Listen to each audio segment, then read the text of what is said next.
जय हिंद साथियों, मैं राकेश पटेल स्वागत करता हूं आप सभी का आपके अपने परिवार LWR में। उम्मीद करूंगा आप सभी लोग मस्त होंगे।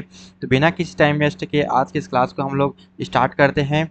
तो पहला क्वेश्चन रीड करो सभी लोग। Read everyone. पहला क्वेश्चन कह रहा है, क्वेश्चन नंबर पहला है, मारे करते हुए चलना इंपॉर्टेंट है। हड़प्पा वास्तुकला के धोलावीरा स्थलों की अधिकांश इमारतों की नींव के निर्माण के लिए मुख्य रूप से किस सामग्री का उपयोग किया जाता था किया गया था। ठीक है, इम्पॉर्टेंट है। जो इंग्लिश मीडियम वाले हैं वो इंग्लिश में रीड करना, और जो हिंदी मीडियम वाले वो हिंदी में रीड करना। ठीक है ना। तो इसका पहला का आंसर क्या होगा बताओ। बलुआ पत्थर, पत्थर या ईंट या ग्रेनाइट। तो ये पूछा गया था 16 सितंबर 2025 9 से 10 मतलब फर्स्ट शिफ्ट में देखो। लेकिन कोई किस एग्जाम में पूछा गया था मैं नहीं बताने वाला, आप सभी लोग समझदार हो। ठीक है, क्या बताने वाला हूँ मैं आपको। तो इसका आंसर है पत्थर, मतलब पत्थर। पहला का आंसर होगा बी, पत्थर का उपयोग किया गया था। ठीक है। अच्छा, हड़प्पा हड़प्पा सभ्यता का मुझे कार्यकाल बताओ, शासन मतलब वो टाइम पीरियड। तो 2500 ईसा पूर्व से, राइटिंग पर ध्यान मत देना आप लोग। ठीक है, 2500 ईसा पूर्व से 1750 1750 ईस्वी। कई कई जगह ये अलग अलग मिलता है लेकिन बाय द ऑप्शन होता है। ठीक है, तो बढ़ते हैं हम लोग इसके स्लाइड की ओर। तो मैं लिख नहीं रहा हूँ लेकिन जो स्लाइड लाया हूँ वो बहुत इंपॉर्टेंट है, तो हम लोग एक बार उसे रीड करेंगे। ठीक है, तो ये है, रीड करो सभी लोग। तो प्रमुख स्थल खोजकर्ता एवं वर्ष है। प्रमुख स्थल यहाँ पर, और खोज खोज का वर्ष और खोजकर्ता या उत्खनन करता। आई होप आप लोग सब लोग इसे रीड कर पा रहे होंगे, आप लोग को विजिबल होगा। तो हड़प्पा की खोज 1921 में हुई थी। कब हुई थी? 1921 में। सभी इंपॉर्टेंट है। ठीक है, एग्जाम पॉइंट ऑफ व्यू से आप लोग इसका चाहो तो स्क्रीनशॉट भी ले सकते हो। ठीक है, हड़प्पा का खोज 1921 में हुआ था। किसके द्वारा? राय बहादुर दयाराम साहनी के द्वारा। ठीक है, किसके द्वारा? राय बहादुर दयाराम साहनी के द्वारा। ठीक है, तो मोहनजोदड़ो 1922 में खोज हुआ था। राखाल दास बनर्जी, जिसे RD बनर्जी क्या कहा जाता है? शॉर्ट फॉर्म में RD बनर्जी भी कहा जाता है। तो तीसरा है, तीसरा लगाना इस पे, चन्होदड़ो 1931। कब? 1931 में। MG Majumdar, NG Majumdar, NG Majumdar. ठीक है, तो NG मजूमदार का फुल फॉर्म है नानी गोपाल मजूमदार होगा। ठीक है, नानी गोपाल मजूमदार। तो लोथल का खोज हुआ था, लोथल का खोज 1954 में, 1954 में। ठीक है, लोथल का खोज 1954 में SR राव द्वारा। किसके द्वारा? SR राव द्वारा। शॉर्ट फॉर्म में लिखा है SR राव द्वारा। कालीबंगा की खोज बताओ मुझे 1951 में अमलानंद घोष के द्वारा। किसके द्वारा? अमलानंद घोष के द्वारा। ठीक है, धौलावीरा 1967-68 में खोजा गया था JP जोशी। बाद में RS बिष्ट भी हुआ था। ठीक है, ये दोनों ऑप्शन में मिलेगा, या तो दोनों मिलेगा या कोई एक मिलेगा, या तो ये मिलेगा या ये मिलेगा। ठीक है, धौलावीरा की खोज 1967-68 में JP जोशी के द्वारा। फिर बाद में दोनों सम्मिलित हो गए RS बिष्ट के साथ। तो इसकी खोज दोनों लोगों ने किया था। ठीक है, तो ये तो इम्पोर्टेंट है, बहुत इंपॉर्टेंट है क्योंकि एग्जाम में बहुत पूछा गया था। तो धौला बनावली लिखना, बनावली 1973 में। कब? 1973 में। बनावली की खोज 1973 में RS बिष्ट के द्वारा। किसके द्वारा? RS बिष्ट के द्वारा। तो यहाँ पर देखना, पांचवा पॉइंट है महत्वपूर्ण स्थल और उनकी विशेषताएं। तो इसमें कौन से स्थल से कौन से विशेषताएं मिली है, ये एग्जाम में बहुत पूछा जाता है। तो मैं पूरा स्लाइड लाया हूँ। तो स्थल देखना, इधर लेफ्ट में स्थल है और मुख्य में मतलब राइट में मुख्य खोज है, जो कौन से स्थल से क्या खोजा गया था, है ना। तो हड़प्पा से पाया गया था अन्न भंडार, कांसे की दर्पण। क्या? अन्न भंडार लिखना, कांसे की दर्पण। और कब्रिस्तान, जिसे R37 भी कहा जाता है। क्या कहा जाता है? R37। ठीक है, तो मोहनजोदड़ो से लिखना, मोहनजोदड़ो से विशाल स्नानागार, कांसे की नर्तकी की मूर्ति। ठीक, क्या? विशाल स्नानागार, याद रखना, कांसे की नर्तकी की मूर्ति। पशुपति मोहर, क्या याद रखोगे? पशुपति की मोहर। कहाँ से? मोहनजोदड़ो से। अच्छा, मोहनजोदड़ो की खोज कब हुआ था बताना मुझे। यहाँ पर लिखा है ना 1922 में, तो देखो और याद करते हुए चलना। लोथल से मिला गया था, लोथल से पाया गया था कृत्रिम गोदीवाड़ा, जिसे डॉकयार्ड भी कहा जाता है। क्या कहा जाता है? डॉकयार्ड। और इम्पोर्टेंट है, डॉकयार्ड भी कहा जाता है इसे, कृत्रिम गोदीवाड़ा, डॉकयार्ड। चावल के साक्ष्य कहाँ से मिला था, कहा बोलेंगे प्रश्न में, तो बोलना लोथल से। कहाँ से? लोथल से। मनके बनाने का कारखाना कहाँ से? लोथल से। क्या? मनके बनाने का कारखाना। अच्छा, तो देखो नेक्स्ट है कालीबंगा। क्या है कालीबंगा? तो कालीबंगा से मिला था जूते हुए खेत के साक्ष्य। क्या? जूते हुए खेत के साक्ष्य। अग्निवेदी, क्या? अग्निवेदी या अग्निवेदिका भी बोला जाता है। और चूड़िया मिला था, चूड़िया मिली थी। क्या मिली थी? चूड़िया। कालीबंगा से याद फिर से रिकॉल करेंगे एक बार। कालीबंगा से जूते जूते हुए खेत के साक्ष्य, अग्निवेदिकाएं और चूड़ियाँ। ठीक है, धौलावीरा से याद रखना, धौलावीरा से जल संचय प्रणाली, क्या, जल संचय प्रणाली और स्टेडियम बहुत इंपॉर्टेंट है। स्टेडियम कहाँ से मिला था ये पूछेगा तो आप लोग बोलना धौलावीरा से। एक बार रिकॉल करेंगे स्थल और प्रमुख खोज को, क्योंकि ये बहुत इंपॉर्टेंट है और बार बार बोल रहा हूँ। अगर आप लोग इसको अच्छा लग रहा हो तो स्क्रीनशॉट लेकर आप लोग सेव कर सकते हो, क्योंकि एग्जाम में जब भी बाहर एग्जाम में जाओगे दिलाने तो बाहर आप लोग रिवीजन कर पाओगे। ठीक है, तो एक बार रिकॉल करेंगे फिर से, अच्छे से आंख बंद करना आप लोग। हड़प्पा की खोज, अन्ना अन्न भंडार, कांसे की दर्पण, कब्रिस्तान 837 भी बुलाता है इसे। मोहनजोदड़ो से विशाल स्नानगार, कांसे की नर्तकी की मूर्ति, पशुपति मुहर, लोथल से गोदीवाड़ा, कृत्रिम गोदीवाड़ा जिसे डॉकयार्ड भी बोला जाता है। चावल के साक्ष्य, मनके बनाने का कारखाना, क्या, मनके बनाने का कारखाना कहाँ से, लोथल से। कालीबंगा से जीते हुए खेत के साक्ष्य, अग्निवेदिकाएं और चूड़ियाँ कहाँ से, कालीबंगा से। धौलावीरा को इसी प्रकार याद रखना, जल संचय प्रणाली, कौन सी प्रणाली, धौलावीरा, धौलावीरा। ठीक है, और स्टेडियम के साक्ष्य कहाँ से, धौलावीरा से। तो हम लोग बढ़ते हैं नेक्स्ट क्वेश्चन की ओर। तो क्वेश्चन नंबर दूसरा है, सेकंड है, मतलब रीड करना सभी लोग, read everyone. Question number second है, इल्तुतमिश के शासन काल में कौन से सूफी संत रहते थे, क्या रहते थे, सूफी संत रहते थे। इल्तुतमिश के शासन काल में कौन से सूफी संत रहते थे, तो बताओ, कमेंट करो इसका आंसर क्या होगा, बताओ कमेंट में बताओ जी। तो सेकंड का आंसर होगा आपका ए, बहाउद्दीन जकारिया होगा। क्या होगा, Bahauddin Zakariya. Option number A होगा, क्या होगा, ए होगा। अच्छा, इल्तुतमिश के शासनकाल की मुझे अवधि बताओ। शासनकाल तो यह है 1211 से 1236 तक, 1236 तक। पुराना पूरा नाम बताओ मुझे इसे, इसका पूरा नाम है समउद्दीन, लिखना राइटिंग पर मत ध्यान मत देना, समुद्दीन इल्तुतमिश, इल्तुतमिश, समुद्दीन इल्तुतमिश होगा, इल्तुतमिश। राजधानी परिवर्तन इल्तुतमिश के शासनकाल में हुई थी, राजधानी परिवर्तन। एक सेकंड मुझे पेन किंग चेंज करने दो, लिखना राजधानी परिवर्तन, राजधानी परिवर्तन। इल्तुतमिश ने अपनी राजधानी परिवर्तन की तो कहाँ से कहाँ की, बताओ मुझे। तो यह है कहाँ से कहाँ, लाहौर से दिल्ली, कहाँ, लाहौर से, लिखना लाहौर से, लाहौर से, लाहौर से दिल्ली, लिखना लाहौर से दिल्ली। इल्तुतमिश ने ही, इल्तुतमिश ने ही, याद रखना, तुर्कान चहलगानी, क्या याद रखना, तुर्कान, तुर्कान ए चहलगानी,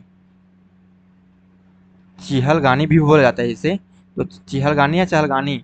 ठीक, एकता प्रणाली याद रखना, एकता प्रणाली, क्या याद रखोगी, एकता प्रणाली।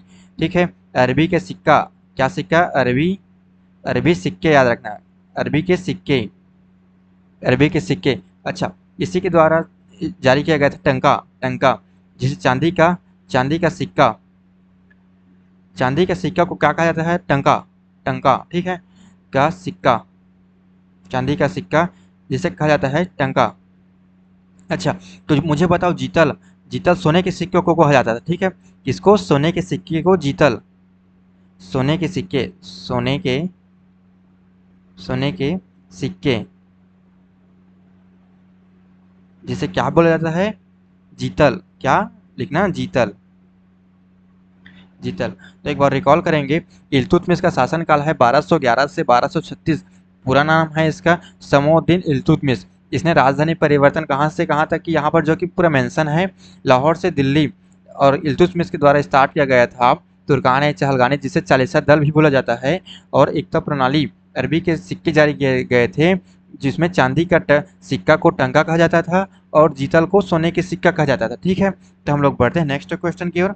तो क्वेश्चन नंबर तीसरा है, रीड करो सभी लोग, मैंने हर टॉपिक से क्वेश्चन लिया है, रीड एवरीवन, रीड करेंगे सभी लोग। महात्मा, क्वेश्चन नंबर तीसरा है, महात्मा गांधी द्वारा साप्ताहिक समाचार पत्र हरिजन, क्या, हरिजन सर्वप्रथम कब प्रकाशित किया गया था। When was Mahatma Gandhi weekly newspaper Harijan first published. तो ऑप्शन है 11 जनवरी 1930 को, ऑप्शन बी है 11 जनवरी 1933 को, ऑप्शन सी है 18 फरवरी 1932 को, ऑप्शन डी है 11 फरवरी 1933 को। और ये पूछा गया था 16 सितंबर 2025 को। कौन से एग्जाम में पूछा गया था आप सभी लोग को पता ही होगा, अगर नहीं पता है तो गूगल में देख लेना, ठीक है। मैं बताने वाला नहीं हूँ, फर्स्ट शिफ्ट में पूछा गया था जो कि सुबह 9 से 10 वाले शिफ्ट में, ठीक। तो तीसरा का आंसर होगा, मुझे बताओ, ऑप्शन नंबर डी होगा 11 फरवरी 1933 को। कब? 11 फरवरी 1933 को। हम लोग देखेंगे इसके एक्स्ट्रा फैक्ट जो कि अगले स्लाइड में मैंने ऐड किया हुआ है, तो देखेंगे हम लोग। चलो रीड एवरीवन। महात्मा गांधी के प्रमुख आंदोलन, क्या याद रखोगे? महात्मा गांधी की प्रमुख आंदोलन। आप लोग चाहो तो इसका स्क्रीनशॉट भी ले सकते हो। क्या ले सकते हो? इसका स्क्रीनशॉट, ठीक है। तो महात्मा गांधी के प्रमुख आंदोलन इंपॉर्टेंट है, बहुत इंपॉर्टेंट है एग्जाम पॉइंट ऑफ व्यू से। तो पहला है चंपारण सत्याग्रह, चंचारण बोल रहा था, चंपारण सत्याग्रह है, ठीक है। तो 1917 में कब हुआ था? 1917 में। स्थान कहाँ? बिहार, याद रखना बिहार। उद्देश्य नील की खेती, तीन कटिया पद्धति, याद रखना तीन कटिया प्रथा या पद्धति। पूछा जाता है तीन कटिया पद्धति किससे संबंधित है? तो यह है चंपारण सत्याग्रह से के खिलाफ। किसके खिलाफ? तीन कटिया पद्धति के खिलाफ। विशेष महात्मा गांधी जी का पहला सत्याग्रह, याद रखो बहुत इंपॉर्टेंट है, स्टार मार्क कर देता हूँ मैं। महात्मा गांधी का पहला सत्याग्रह कौन सा है? चंपारण सत्याग्रह। कब हुआ था? 1917 में। 1917 में। कहाँ? बिहार में। एक बार रिकॉल करेंगे, चंपारण सत्याग्रह 1917 में हुआ था बिहार। किसके लिए? उद्देश्य से नील की खेती, तीन कटिया पद्धति। विशेष भारत में गांधी जी का पहला सत्याग्रह था, ठीक है। तो सेकंड है देखना, खेड़ा सत्याग्रह। कौन सा सत्याग्रह? खेड़ा सत्याग्रह। एक खाने का खेड़ा होता है लेकिन खेड़ा सत्याग्रह है जो कि 1918 में हुआ था। कब हुआ था? 1918 में। स्थान कहाँ? गुजरात। कब? गुजरात में। कहाँ? गुजरात में। कब? 1918 में। इंपॉर्टेंट डेट और स्थान। उद्देश्य फसल बर्बाद होने पर कर टैक्स की माफ़ी के लिए। क्या माफ़ी के लिए? कर टैक्स की माफ़ी के लिए। खेड़ा सत्याग्रह किससे संबंधित है? फसल बर्बाद पर कर टैक्स की माफ़ी के लिए। तीसरा को रीड करो, असहयोग आंदोलन। कौन सा आंदोलन? असहयोग आंदोलन। कब हुआ था? 1920 में। कब हुआ था? 1920 में। नारा स्वराज की मांग, नारा दिया गया था इसमें। कौन सा नारा है? स्वराज की मांग। असहयोग आंदोलन में। कारण जलियांवाला बाग हत्याकांड और रॉलेट एक्ट। जलियांवाला बाग हत्याकांड कब हुआ? 13 अप्रैल, याद रखना 13 अप्रैल 1919 को, ठीक। और रॉलेट एक्ट अंत में 1922 में चौरी चौरा कांड के बाद स्थगित। चौरी चौरा कांड, अच्छा ये चौरी चौरा कांड कब हुआ? तो याद रखना 5 फरवरी 1922 को, 5 फरवरी 1922 को। एक बार रिकॉल करेंगे, असहयोग आंदोलन 1920 में हुआ था। नारा दिया था स्वराज की मांग। कारण जलियांवाला बाग हत्याकांड और रॉलेट एक्ट। अंत में 1900 अंत इसका हुआ था 1922 में चौरी चौरा कांड के बाद स्थगित कर दिया गया था। चौथा है, रीड करो सभी लोग, सविनय अवज्ञा आंदोलन। कौन सा आंदोलन? सविनय अवज्ञा आंदोलन 1930 में। कब? 1930 में। प्रारंभ डंडी मार्च 6 अप्रैल 1930 से। कब? 1930 से। बहुत इंपॉर्टेंट है, ये पूरा स्लाइड ही इंपॉर्टेंट है, लिख रहा हूँ इसका मतलब बहुत इंपॉर्टेंट है, ठीक है। तो प्रारंभ कब हुआ था? डंडी मार्च 6 अप्रैल 1930 से। मुख्य कार्य था नमक कानून तोड़ना। कौन सा कानून तोड़ना? नमक कानून तोड़ना। पूछा जाता है क्वेश्चन में कि कौन सा आंदोलन था जो नमक कानून तोड़ने से संबंधित था, तो यह है सविनय अवज्ञा आंदोलन 1930। भारत छोड़ो आंदोलन लिखना, 5वां पॉइंट में आ गए हम लोग, रीड करो 5वां पॉइंट देखो सभी लोग। भारत छोड़ो आंदोलन 1942। कब? 1942 में। नारा दिया था इसमें करो या मरो। करो या मरो नारा किसके द्वारा, मतलब कब दिया गया था? तो ये 1942 में भारत छोड़ो आंदोलन। और मैं एक क्वेश्चन आप सभी को पूछ रहा हूँ, ये किसके द्वारा दिया गया था? किसके द्वारा? आप सभी कमेंट करना, ठीक है। किसके द्वारा करो या मरो का आंदोलन, डू और डाई का दिया गया था? क्विक फैक्ट टेबल है यहाँ पर लिखना, यहाँ पर देखना क्विक फैक्ट टेबल बहुत इंपॉर्टेंट है, ये टेबल भी इंपॉर्टेंट है। तो वर्ष इधर आंदोलन और स्थान 1918 में अहमदाबाद मिल मजदूर कहाँ? गुजरात में। 1919 में याद करना खिलाफत आंदोलन अखिल भारतीय, स्थान अखिल भारतीय।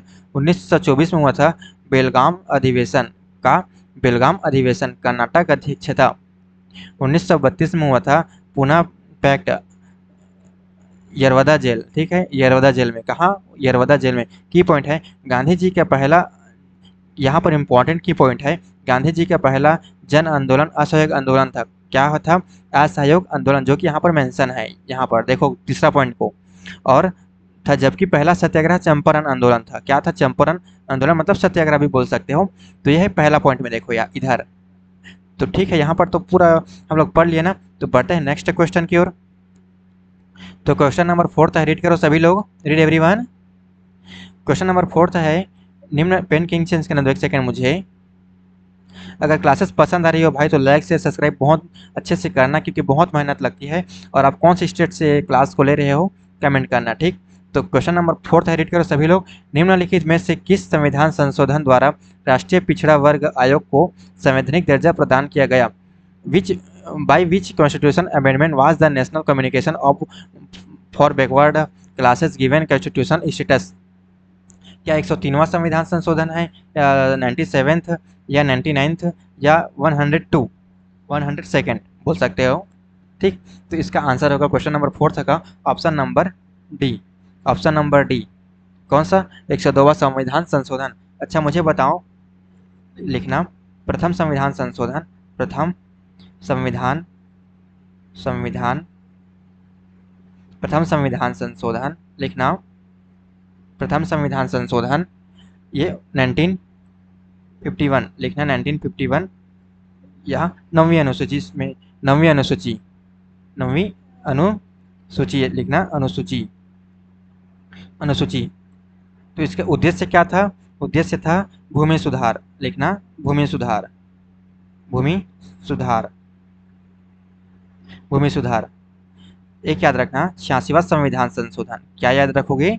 86वां संविधान संशोधन कब हुआ था? 2002 में। ये था 6 से 14 वर्ष के बच्चों के लिए, 14 वर्ष के बच्चों के लिए निःशुल्क शिक्षा। क्या शिक्षा? निःशुल्क शिक्षा। और यह पूछा गया था 17 सितंबर 2025 को सुबह की शिफ्ट में। कौन से एग्जाम में? आप लोग सभी समझ जाओगे। और एक फैक्ट याद करना, 103वां संविधान संशोधन ये कब हुआ था? 2019 में। 2019 में ईडब्ल्यूएस के लिए आरक्षण, ईडब्ल्यूएस के लिए आरक्षण। एक याद रखना 42वां संविधान संशोधन, 42वां संविधान संशोधन जिसे कॉन्स्टिट्यूशन अमेंडमेंट भी बोला जाता है, 1976 में, 1976 में, जिसे लघु संविधान कहा जाता है। क्या कहा जाता है? लिखना लघु संविधान, लघु संविधान। Okay alright. एक याद रखना 44वां संविधान संशोधन ये कब हुआ था? 1978 में। एक याद रखना बहुत इंपॉर्टेंट है सभी याद रखना, एक मत याद रखना, सभी को सभी याद रखना। यह है 7वां संविधान संशोधन। यह कब हुआ था? 1956 में। भाषाई आधार पर। क्या आधार पर?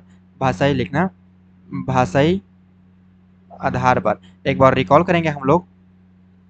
तो निम्नलिखित में से किस संविधान संशोधन द्वारा राष्ट्रीय पिछड़ा वर्ग आयोग संविधान दर्जा प्रदान किए गए? तो यह है 102nd। ओके। प्रथम संविधान संशोधन 1951 में 9वीं अनुसूची भूमि सुधार से संबंधित है। 86वां संविधान संशोधन 2002 में 6 से 14 वर्ष के बच्चों के लिए है। 103वां संविधान संशोधन 2019 में हुआ था ईडब्ल्यूएस के लिए। 44वां संविधान संशोधन हुआ था 1978 में। 42वां संविधान संशोधन हुआ था लघु संविधान 1976 में, लघु संविधान भी बोला जाता है। 7वां संविधान संशोधन 1956 में, भाषाई आधार। यह है क्विक रिवीजन स्पीड में, ना कि मैं यहाँ पर समझाऊंगा, क्योंकि मैं समझा ऑलरेडी आप चुका हूँ, ठीक। तो बढ़ते हैं नेक्स्ट क्वेश्चन की ओर। Read everyone. क्वेश्चन नंबर 5 है, रीड करो। क्वेश्चन नंबर 5 इंपॉर्टेंट लगाना, और इंपॉर्टेंट है। सर्वोच्च न्यायालय द्वारा निम्नलिखित में से किस अधिकार की व्याख्या अनुच्छेद 21 कौन से आर्टिकल 21 के भाग के रूप में नहीं? क्या कहा गया है? यहाँ पर ध्यान से पढ़ना, यही गलती होती है। कोई भाई बहन मतलब बच्चे सभी इसी में पढ़ते हैं और नहीं को भूल जाते हैं, लेकिन यहाँ पर नहीं साफ साफ लिखा गया है, तो ये गलत को बताना है। क्या यह विवाह का अधिकार देता है? राइट ऑफ मैरी, आय का अधिकार, राइट ऑफ इनकम, मतदान का अधिकार, राइट ऑफ वोट, निजता का अधिकार, राइट ऑफ प्राइवेसी। तो यह है ऑप्शन नंबर सी, मतदान का अधिकार, इसका कोई वर्णन नहीं है, ठीक है। तो ये पूछा गया था 16 सितंबर 2025 को सुबह की शिफ्ट में।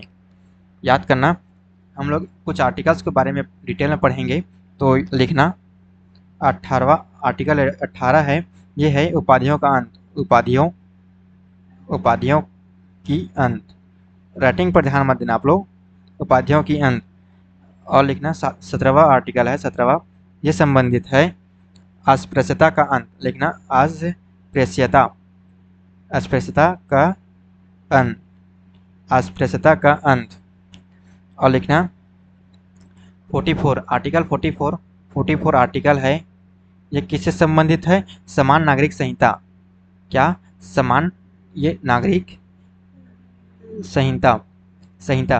और आर्टिकल लिखना 40, ये सब डीपीएसपी का है, ठीक है। डीपीएसपी आर्टिकल 36 से 51 तक है डीपीएसपी, जिसे आयरलैंड के संविधान से हम लोगों ने लिया था। कहाँ से? आयरलैंड से। आर्टिकल 40 है ग्राम पंचायत, ग्राम पंचायत से संबंधित है कि गठन करना पंचायत, ग्राम पंचायत, ग्राम पंचायत, जिसे गांधीवादी सिद्धांत से पारित है, ठीक है। अच्छा, आर्टिकल 76 याद रखना, आर्टिकल 76 ये भारत का महान्यायवादी, भारत का महान्यायवादी, भारत की महान्यायवादी लिखना, भारत की महान्यायवादी। ओके। आर्टिकल 52 लिखना, आर्टिकल 52 भारत का राष्ट्रपति, भारत का राष्ट्रपति, ठीक। आर्टिकल 110 लिखना, आर्टिकल 110 धन विधेयक, क्या लिखना? धन विधेयक, आर्टिकल 110 से धन विधेयक। इधर अब आप इधर लेफ्ट में आ जाओ, लेफ्ट में एक बार पेन की इंग्लिश करने दो मुझे, एक सेकेंड, जस्ट होल्ड।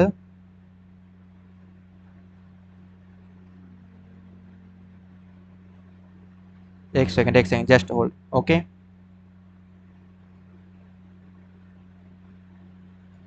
हाँ अब लिखना। अच्छा, इधर लिया है मैंने, स्लाइड लिया है, मुझे कन्फ्यूजन हो गया था, वही तो मैं देख रहा था कहाँ गया वो स्लाइड करके। इधर देखो, हाँ, सर्वोच्च न्यायालय जो कि पीछे मेंशन है, सर्वोच्च न्यायालय एक नज़र में क्विक रिवीजन करेंगे। मुख्य विवरण और जानकारी, स्थापना 28 जनवरी 1950 को, कब हुआ था? 28 जनवरी 1950 को। स्थान है तिलक मार्ग, नई दिल्ली, स्थान बहुत इंपॉर्टेंट है, कहाँ है? तिलक मार्ग, नई दिल्ली में है। संवैधानिक प्रावधान भाग 5 में है, कौन से? पार्ट 5 अनुच्छेद 124 से 147, कौन से? 124 से 147 लिखना। आर्टिकल 124 से 147 तक। वर्तमान न्यायाधीश की संख्या है 33 + 1, मुख्य न्यायाधीश के सही 34 है, कितने हैं? 34, 34। नियुक्ति भारत के राष्ट्रपति द्वारा, किसके द्वारा किया जाता है? नियुक्ति भारत के राष्ट्रपति द्वारा। अच्छा, अनुच्छेद 124 में कहा गया है सर्वोच्च न्यायालय की स्थापना और गठन का प्रावधान करता है। तो सर्वोच्च न्यायालय का जो योग्यता रखती है, जो उस पद में योग्यता मुझे बताओ, योग्यता। तो यह है भारत का नागरिक, क्या है? भारत का नागरिक लिखना, भारत का नागरिक, भारत का नागरिक, और 35 वर्ष की आयु पूरी कर चुका हो। कौन सी वर्ष है? 35 वर्ष, जस्ट होल्ड। 35 वर्ष की आयु, 35 वर्ष की एज कंप्लीट, 35 वर्ष की एज कंप्लीट लिखना। राज्य सदस्य निर्वाचित होने योग्य, मैं लिख नहीं रहा हूँ वीडियो क्योंकि बहुत लंबा हो जाएगा, बोल रहा हूँ ध्यान से सुनना। राष्ट्र मतलब सर्वोच्च न्यायालय के न्यायाधीश को नियुक्ति करने के लिए भारत का नागरिक हो, 35 वर्ष की आयु पूरी कर चुका हो, राज्यसभा सदस्य निर्वाचित होने योग्य हो, लाभ का पद पर नहीं रहा हो, ठीक। तो बढ़ते हैं हम लोग नेक्स्ट क्वेश्चन की ओर। तो क्वेश्चन नंबर 6 है, रीड करो everyone, read everyone.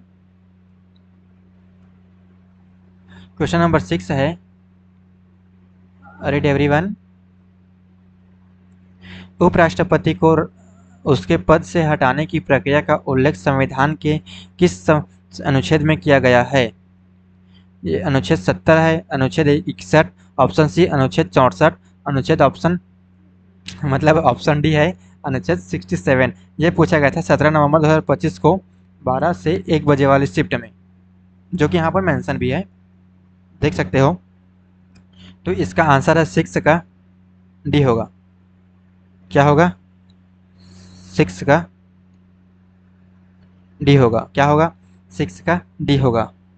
Okay okay okay okay okay okay okay okay okay. राष्ट्रपति की हो गया। अच्छा, वो मैंने, जस्ट होल्ड एक सेकेंड, देखो आर्टिकल, देखो इधर राष्ट्रपति के एक नज़र में, आर्टिकल सभी कवर कर लेंगे हम लोग। अनुच्छेद और विवरण है। आर्टिकल 63 में कहा गया है भारत का एक उपराष्ट्रपति होगा। आर्टिकल 64 में कहा गया है उपराष्ट्रपति राज्यसभा का सभापति होगा। आर्टिकल 65 में कहा गया है उपराष्ट्रपति की अनुपस्थिति में राष्ट्रपति के अच्छा कन्फ्यूजन हो गया था मुझे, एक बार रीड करेंगे फिर से। आर्टिकल 65 में कहा गया है अनुच्छेद 65 में राष्ट्रपति की अनुपस्थिति में उपराष्ट्रपति का राष्ट्रपति के रूप में कार्य करना। आर्टिकल 66 में कहा गया है उपराष्ट्रपति का निर्वाचन चुनाव की प्रक्रिया। आर्टिकल 67 में कहा गया है 67 में उपराष्ट्रपति का कार्यकाल जो कि सामान्य 5 वर्ष होता है। कितना होता है? 5 वर्ष का। आर्टिकल 69 मतलब 69 उपराष्ट्रपति द्वारा शपथ या प्रतिज्ञान राष्ट्रपति के समक्ष हो। किसके समक्ष? राष्ट्रपति के समक्ष। और ये बहुत इंपॉर्टेंट है, आप चाहो तो स्क्रीनशॉट ले सकते हैं इसका। ओके, तो पढ़ते हैं नेक्स्ट क्वेश्चन की ओर। तो क्वेश्चन नंबर रीड करेंगे सभी लोग। Read everyone. क्वेश्चन नंबर 7 है भारत की जलवायु पर भौतिक भूगोल, क्या भूगोल? भौतिक भूगोल फिजियोग्राफी के प्रभाव के बारे में निम्नलिखित में से कौन सा कथन सही है? क्या कहा गया है? सही है। तो पहला रीड करो सभी लोग। भारत की जलवायु प्राकृतिक, एक सेकंड पेन किंग मुझे चेंज करने दो, येलो वाला पेन लेने दो मुझे, येलो येलो येलो। हाँ अब देखो, भारत की प्राकृतिक संरचना तापमान, वर्षा, वायु की दिशा और दाब जैसे जलवायु कारकों को महत्वपूर्ण रूप से प्रभावित करती है। ये तो ठीक है, ठीक। तो दूसरा रीड करेंगे ऑप्शन। प्रायद्वीपीय भारत सहित अधिक ऊंचाई वाले क्षेत्रों, क्या कहा गया है? अधिक ऊंचाई वाले क्षेत्रों, ध्यान से पढ़ना यहाँ पर। अधिक ऊंचाई वाले क्षेत्रों में स्थान की परवाह किए बिना जलवायु अधिक गर्म होती है। डाउट है हमको, क्वेश्चन मार्क लगा देते हैं इस पर।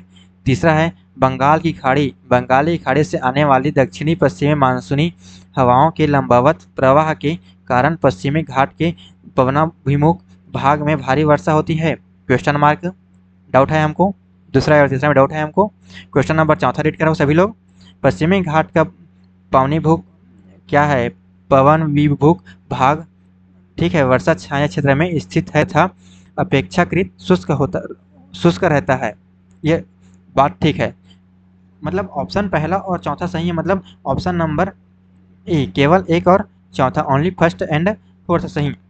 अच्छा सेकंड का मुझे बताओ, सेकंड का ये गलत है, सेकंड गलत है, तो इसका गलत होने का कारण बताओ। तो मैं बताऊँ, अब सभी ने पढ़ा होगा, हम लोग अधिक ऊंचाई पर जाते हैं, अधिक ऊंचाई पर तो टेम्परेचर क्या होता है? टेम्परेचर होता है हमारा तापमान माइनस होता है, ना कि अधिक होता है। याद रखना फिर से, प्रायद्वीपीय मतलब हम लोग अधिक ऊंचाई पर चढ़ेंगे तो वहाँ का जो तापमान है वो कम होगा। और हम लोग, आपको पता ही होगा, ये नहीं पता है तो आप लोग मेरे से पता कर लेना हाँ कि हम लोग 165 मीटर अगर ऊपर जाते हैं तो 1 डिग्री सेल्सियस माइनस टेम्परेचर हो जाता है। ठीक, तो ऑप्शन तीसरा को हम लोग रीड करेंगे। ऑप्शन तीसरा भी गलत है, बंगाली खाड़ी में नहीं होता है, क्योंकि ये पश्चिमी घाट से भारी वर्षा होती है। पश्चिमी घाट से नहीं, जो कि पश्चिमी घाट में भारी वर्षा अरब सागर की शाखा से होती है, ना कि बंगाली खाड़ी से। फिर से रीड करो सभी लोग। पश्चिमी घाट में भारी वर्षा होती है लेकिन बंगाली खाड़ी से नहीं होती है, ये होती है अरब सागर की शाखा से। तो इस हिसाब से ऑप्शन नंबर ई हमारा सत्य हुआ। तो बढ़ते हैं नेक्स्ट क्वेश्चन की ओर। तो क्वेश्चन नंबर 8 है 2011 की जनगणना के अनुसार किस राज्य में पुरुष एवं महिला साक्षरता अंतर सबसे अधिक है? तो ये है, अच्छा ये ऑप्शन मेंशन हो गया है क्या? इग्नोर करना इसे। ऑप्शन नंबर सी होगा। क्या होगा? ऑप्शन नंबर सी होगा इसका आंसर। हम लोग जो फैक्ट है इसका वो बात करते हैं अब। यह जनगणना 2011 की जनगणना थी, लिखना 15वीं जनगणना थी, 15वीं। और स्वतंत्र भारत की यह है 7वीं, लिखना 7वीं। इतना तो हो गया ना। 10कीय वृद्धि दर लिखना, 10कीय वृद्धि दर तो यह है 17.7%, 7%। इतना तो हो गया ना। सर्वाधिक जनसंख्या लिखना, सर्वाधिक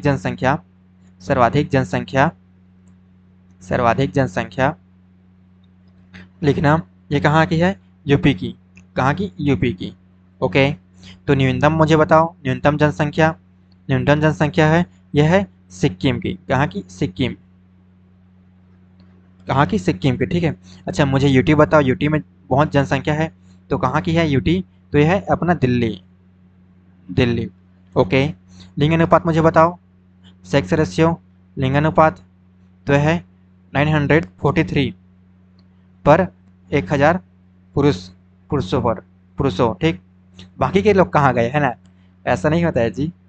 तो हम लोग एक स्लाइड लिए हैं, उसमें हम लोग डिटेल में पूरा कवर कर देंगे इसका जो भी है इम्पोर्टेंट। आप चाहो तो इसका स्क्रीनशॉट ले सकते हो। मैं हाईलाइटर पकड़ लेता हूँ। सर्वाधिक जनसंख्या, अच्छा, सर्वाधिक लिंग अनुपात वाला राज्य है केरल। केरल 1084। ओके, तो न्यूनतम मुझे बताओ। न्यूनतम हरियाणा है 800, मतलब 879। कितना है, 879। साक्षरता दर लिखना, लिटरेसी रेट, यह है भारत की 74.04%। क्या है, 74.04%। मैं हाईलाइट करता हुआ चलता हूँ। और पुरुष साक्षरता लिखना 82.14%। 82.14% कितना है, 82.14%। महिला साक्षरता लिखना 65.46%। 65.46%। सर्वाधिक साक्षरता केरल में है 94%। कितना है, 94%।